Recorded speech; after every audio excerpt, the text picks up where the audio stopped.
I hope that the comments I'm about to make will not offend the questioner too much and some people around here. I think there is a fundamental misstatement of the issue in the question. We can no longer continue to make policy for ourselves, in our country, in our region, in our continent, on the basis of whatever support the Western world or France or the European Union can give us. It will not work. It has not worked, and it will not work. Our responsibility is to charter a path which is about how we can develop our nations ourselves. It is not right for a country like Ghana, 60 years after independence, to still have its health and education budgets being financed on the basis of the generosity and charity of European taxpayers. By now, we should be able to finance our basic needs ourselves.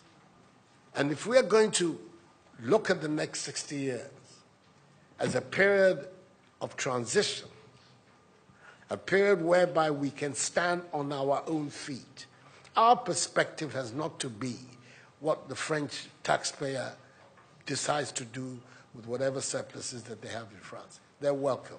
They are appreciated. Whatever interventions that the French taxpayer through their governments make to us are appreciated. We're not going to lick a gift horse in the mouth.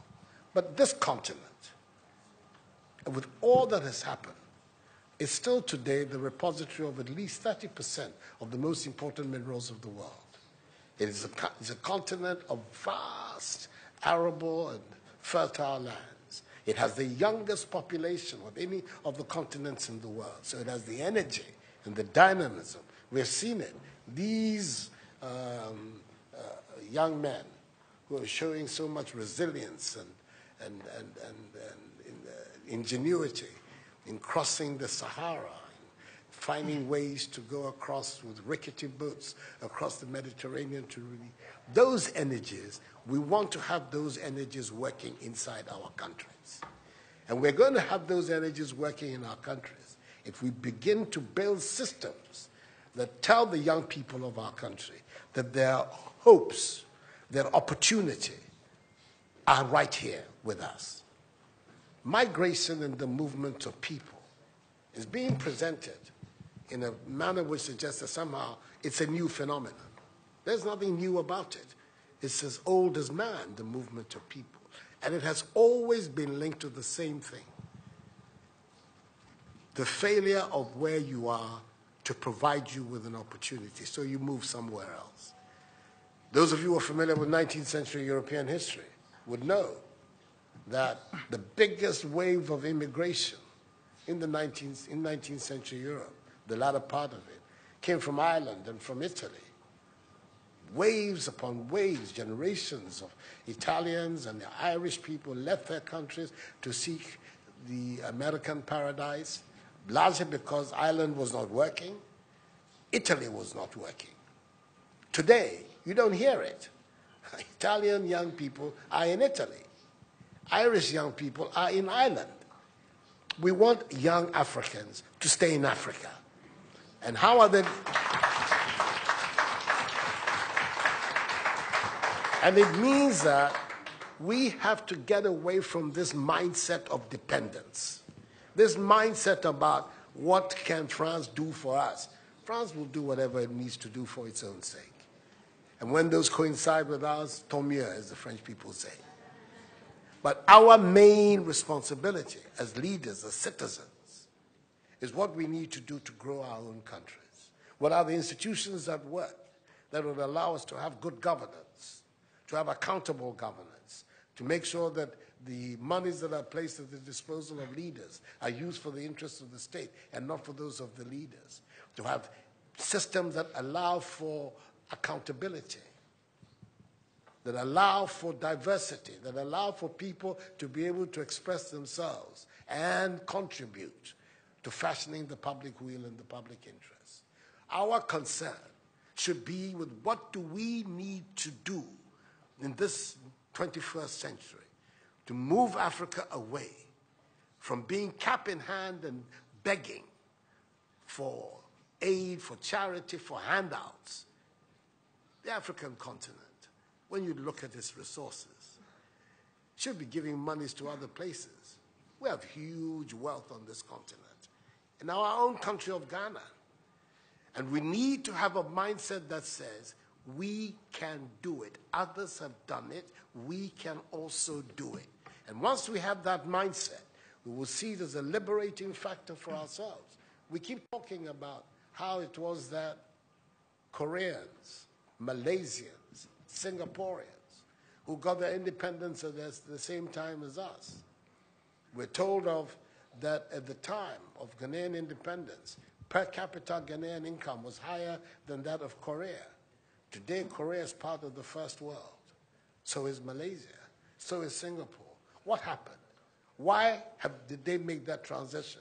And 60 years after independence, we are where we are. Those are the matters that should concern all of us as Africans, as Ghanaians. And not, when I say so with the greatest of respect to the French president, I think that the cooperation of France is something that I am, as you know, a strong friend of France. I am Francophile. So I don't have any difficulty with that. But I'm talking about our own propulsion, what we need to do to get our countries to work so that we can create the conditions that would allow our young people to forego this hazardous effort to get to Europe. They're not going there because they want to. They're going there because they don't believe they have any opportunities in our countries. So that should be our focus. And I believe that with that if we change that mindset of dependence, that mindset which is contingent on aid and charity, we would see that in the decades ahead of us, the full flowering of the African peoples would take place. And that new African personality that was talked about at the time of our independence will become real and imminent in our times. That's what I'm saying. I hope that I'm not upsetting the questioner or even some of my friends who are here. But these are my strongly held beliefs. And that is the reason why I've adopted as the slogan of my presidency, of my period of the Supreme Office of Ghana, that we want to build a Ghana beyond aid. A Ghana which is independent, which is self-sufficient, that is capable of standing on its own feet and building its own life. We can do it if we have the correct mindset to do so. Mr. President, those are my contributions.